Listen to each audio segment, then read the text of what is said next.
Hello बच्चों, कैसे हैं आप लोग? आई रियली होप कि आप बहुत ही अच्छे हैं एंड जम के पढ़ाई कर रहे हैं। और आपकी पढ़ाई को और मजबूत करने के लिए एक्यूवन 360 लेके आए हैं आपके लिए मैथमेटिक्स के रिकॉर्डेड वीडियोस। मैं मृणाल आपके साथ जुड़ा हूं टू डिस्कस वेक्टर कैलकुलस। जी हाँ दोस्तों, आपने बिल्कुल सही सुना। In this online lectures, I am going to teach you vector calculus. और ये टॉपिक believe me दोस्तों, मैं पढ़ाऊंगा from very basic and हम पढ़ेंगे इस टॉपिक को बहुत ही इंटरेस्टिंगली। ये वीडियोस उनके लिए काफी हेल्पफुल होने वाले हैं जो अभी आइदर पढ़ रहे हैं वेक्टर कैलकुलस इन डिप्लोमा और इन डिग्री। तो मैं ये मान के चलूंगा कि अगर आपको वेक्टर कैलकुलस के बारे में कुछ भी नहीं पता है तो भी आपके लिए वेक्टर कैलकुलस एकदम आसान हो जाएगा। तो चलिए, without wasting any time, let's start of with the session. Let's get started.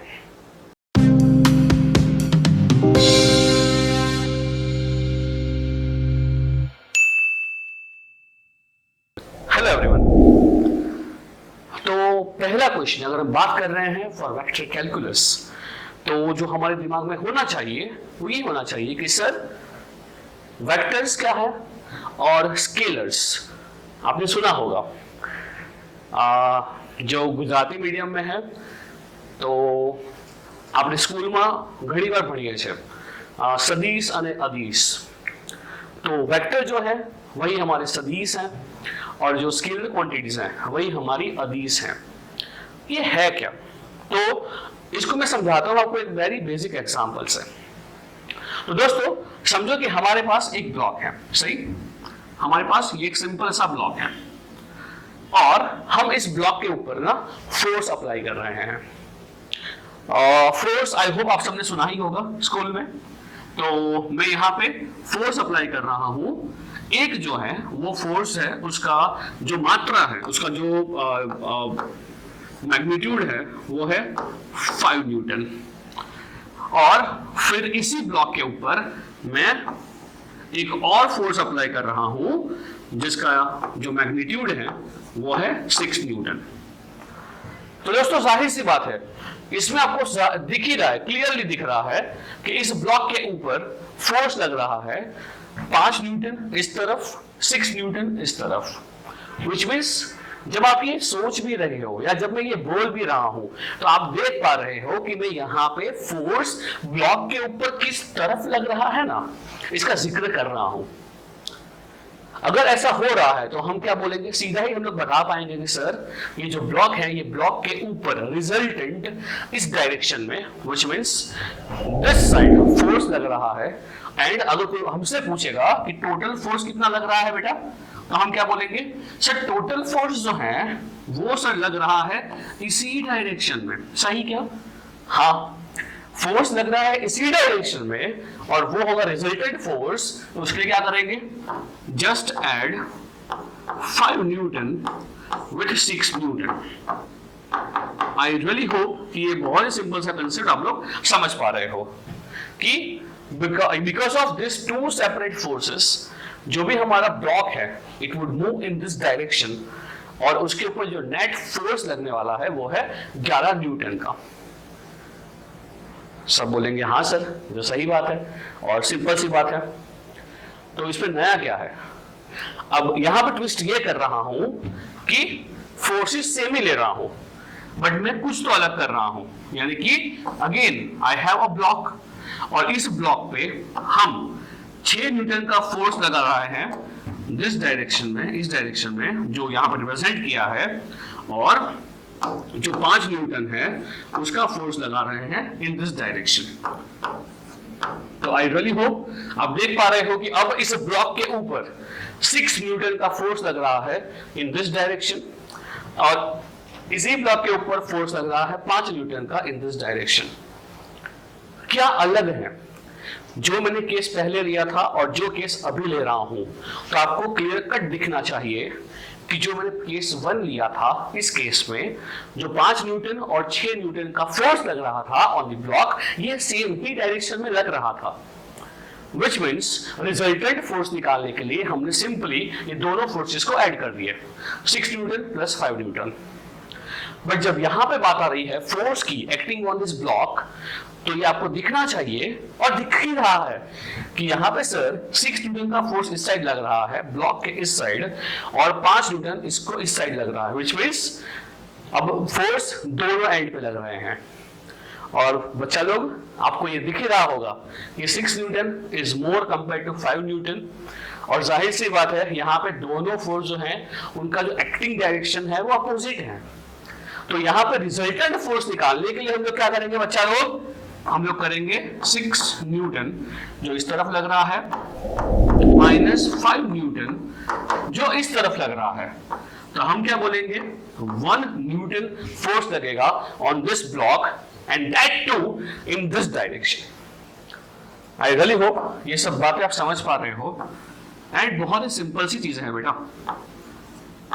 It is something like कि हम लोगों ने वो टग ऑफ वॉर खेल खेला हुआ होगा इन स्कूल, है ना। तो टग ऑफ वॉर में क्या होता है, 2 टीम्स होती हैं और वो रस्सी को कस के पकड़ती है और खींचती है, सही ना। अब आपका रस्सी जो है वो किस साइड पे जाएगा, ये किसके ऊपर डिपेंड करेगा, कौन सा साइड जो है वो ज्यादा जोर से रस्सी को खींच रहा है। अगर ये टीम ए है और ये टीम बी है, तो अगर ए टीम जो है वो ज्यादा फोर्स अप्लाई कर रही है तो रस्सी आपको दिखाई देगी कि इस साइड मूव हो रही है, सेंटर। अगर टीम बी ज्यादा फोर्स अप्लाई कर रही है तो रस्सी इस साइड मूव करेगी।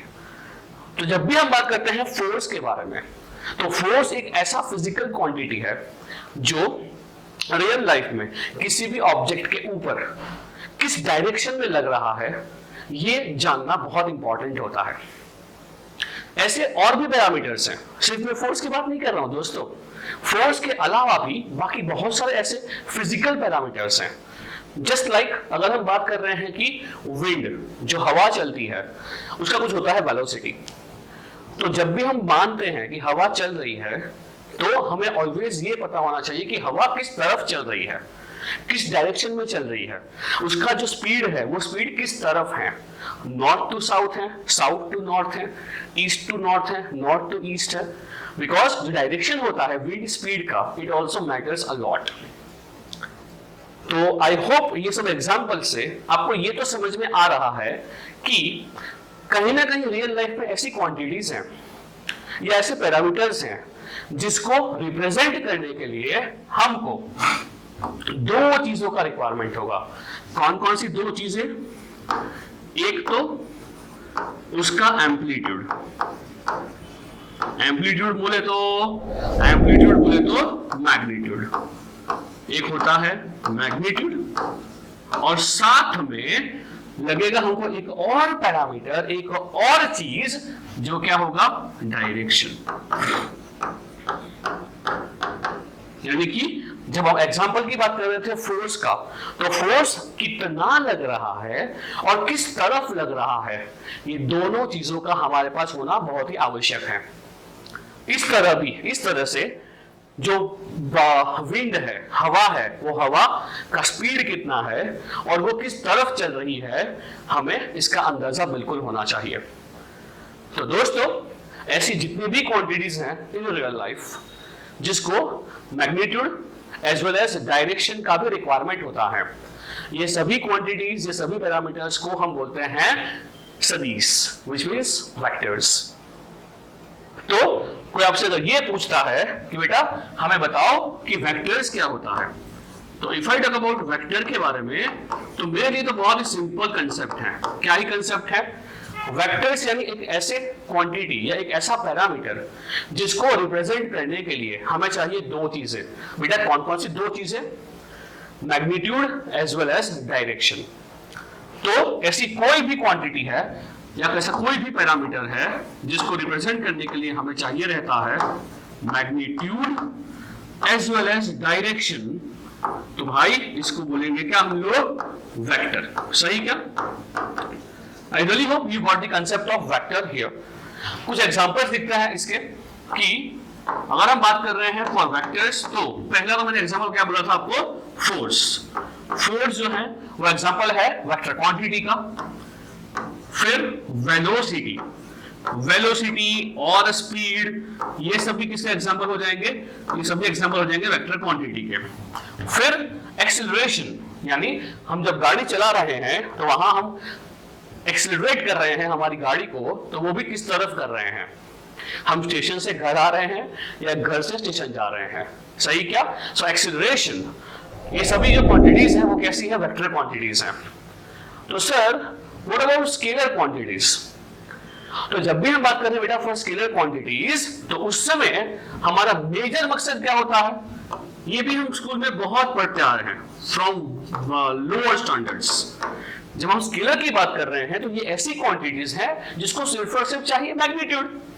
जैसे कि दोस्तों मेरा वजन, अब मैं क्या ये बोलूंगा कि मेरा वजन 100 किलो है, डोंट जज मी, भले 100 किलो है तो है, मेरा वजन 100 किलो है ईस्ट में, 200 किलो है वेस्ट में, 150 किलो है नॉर्थ में, ये तो नहीं बोलेंगे। तो वेट जो है वो एक ऐसा पैरामीटर है जहां पे सिर्फ और सिर्फ क्या चाहिए? कितना किलो का मैं हूं, बस that's the only thing which is required. ऐसे एक पैरामीटर कौन सा है? टेम्परेचर। टेम्परेचर भी एक स्केलर क्वांटिटी है जो सिर्फ नंबर मानता है, 27 degree Celsius, 30 degree Celsius, that's it. So if I talk about scalar quantity, तो ये एक ऐसा क्वांटिटी है जिसको सिर्फ और सिर्फ हम रिप्रेजेंट कर पाएंगे उसका मैग्नीट्यूड से, that is the only thing which we require. और दोस्तों इसके एग्जांपल्स क्या होंगे? इसके एग्जांपल्स होने वाले हैं टेम्परेचर, जो मैंने अभी भी बात किया आपसे, temperature as well as weight. ये ऐसे एग्जांपल्स हैं जहां पे हमें सिर्फ और सिर्फ चाहिए नंबर। नंबर इनफ है, कितना वेट है, कितना टेम्परेचर है, इनफ है। सो आई रियली होप आपको इस वीडियो में काफी अच्छे से समझ में आया है concept of vector and scalar. So इसका यूज क्या है? तो जाहिर सी बात है, जो वेक्टर कैलकुलस है, जो वेक्टर अलजेब्रा है, हम इसको यूज करते हैं in the field of mathematics as well as physics. तो दोस्तों अगर आप डिप्लोमा में हो या फिर अगर आप इंजीनियरिंग में हो, तो vector algebra, vector calculus is going to play a very big role in most of your subjects. So I really hope इस वीडियो में आपको काफी अच्छे से समझ में आया है about vectors and calculus, vectors and scalars. कोई भी क्वेरी है, कोई भी डाउट है, you can comment in the comment section. I try to answer your queries and for such kind of more such kind of videos जुड़े रहिए हमारे साथ।